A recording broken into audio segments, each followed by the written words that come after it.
6 months before this treatment program developed a waitlist, there were serious conversations about whether we would have to close it. Census was low, staff morale was low, referrals were slowing down, and everyone thought we had a marketing problem. The surprising part? We didn't solve it with marketing. We didn't solve it with admissions. We didn't solve it with outreach. We solved it by changing what happened inside the building. And if you're struggling with census growth, what I'm about to share may save you months or years of focusing on the wrong problem. In this video, I'm going to walk you through the 4 discoveries that transformed client engagement, improved retention, changed the reputation of the program in the community, and ultimately helped create a waitlist in just 6 months. Because what we discovered completely changed the way I think about treatment programming. When I stepped into leadership at the program, there was a lot of pressure. The program wasn't where anyone wanted it to be. Leadership was concerned, staff were frustrated, everyone was trying to figure out how to increase census. And naturally, most of the conversations focused on referrals. How do we get more referral sources? How do we increase outreach? How do we improve admissions?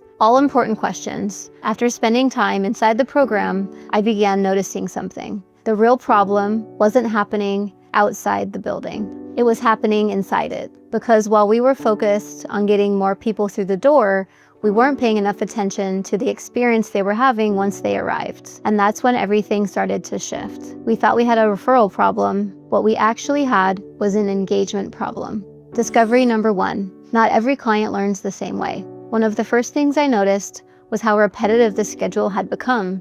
Talk group, process group, psychoeducation group, another talk group, and then another. Now I want to be very clear. Those groups have tremendous value. Clients need education, they need processing, they need clinical support. But when every intervention looks the same, engagement starts to suffer. What we realized was that people heal differently. Some clients connect through discussion, some connect through movement, some through creativity, some through mindfulness, some through experiential learning. The more pathways we created for engagement, the more clients found something that resonated with them. And once clients began finding groups they genuinely looked forward to attending, participation started increasing naturally. We didn't have to force engagement. We created opportunities for engagement. Discovery number 2. Knowing a skill is not the same as practicing a skill. The second discovery was that many clients could explain coping skills, but they weren't actually using them. Have you ever noticed how many clients can tell you exactly what grounding is, exactly what mindfulness is, and exactly what deep breathing is? But the moment they're stressed, overwhelmed, triggered, none of those tools are available to them. That's because knowledge alone doesn't create change. Practice creates change. We started creating more opportunities for clients to experience skills rather than simply learn about them. Breathwork, guided meditation, mindfulness exercises, experiential activities, regulation practices. Instead of talking about stress management, clients practiced stress management. Instead of talking about nervous system regulation, clients experienced nervous system regulation. And that made a tremendous difference. Discovery number 3, the body was missing from treatment. This was probably the most important discovery of all. Many clients could explain their trauma. Many clients could explain their anxiety. Many clients could explain their addiction.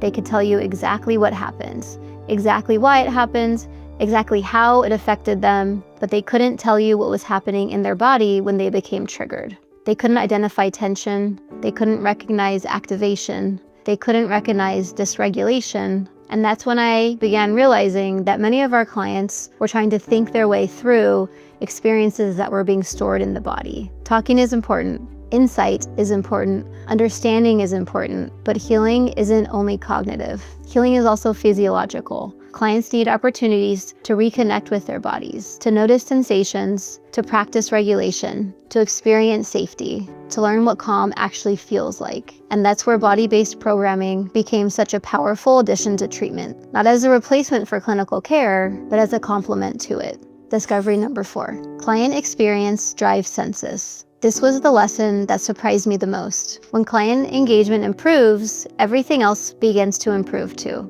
Clients participate more, retention improves, families notice, staff notice, alumni notice, referrals partners notice, and eventually the reputation of the program starts changing. One of the biggest mistakes I see facilities make is assuming census growth starts with marketing. But in my experience, the pathway often looks more like this: client experience, leads to engagement. Engagement leads to retention. Retention influences reputation. Reputation generates referrals. And referrals drive census. The strongest marketing strategy I've ever seen wasn't a marketing strategy at all. It was creating an experience that clients genuinely benefited from. In conclusion, in 6 months, the culture of the program felt completely different. Clients were more engaged, participation was higher, energy in the building had changed, people were practicing skills, people were talking about the groups, people were recommending the program, and eventually, census followed. Now, was it only because of these changes? No, there were many other factors involved. But what I learned was this: client engagement is not an extra. It's not a luxury. It's not something you add once everything else is working. It's one of the foundational drivers of treatment outcomes, retention, reputation, and growth. So if you're currently struggling with census, I would encourage you to ask a different question. Instead of asking, how do we get more referrals?